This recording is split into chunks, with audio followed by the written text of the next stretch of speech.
Hello viewers, সবাইকে আমার mini কিচেনে স্বাগতম। আজকে আমি কোনো প্রকার ঝামেলা ছাড়াই কীভাবে শর্টকাটে নুডলস তৈরি করা যায় তাই দেখাবো, তাও আবার ডিম ছাড়া।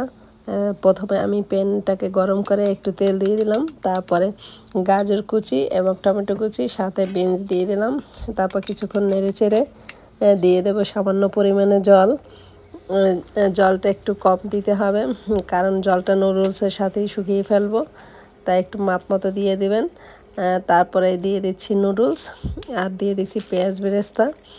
তারপরে একটু আমি দিয়ে দেবো নুডলসের মশলাটা দিয়ে ভালোভাবে কিছুক্ষণ নেড়ে চেড়ে তারপরে ঢেকে রাখবো। তারপরে আবার কিছুক্ষণ পরে আমি আবার একটু দেখে নিলাম যে ঠিক আছে কিনা। যাই হোক, অবশেষে এই যে দেখো কি সুন্দর ঝরঝরে নুডলসটা হয়ে গেছে।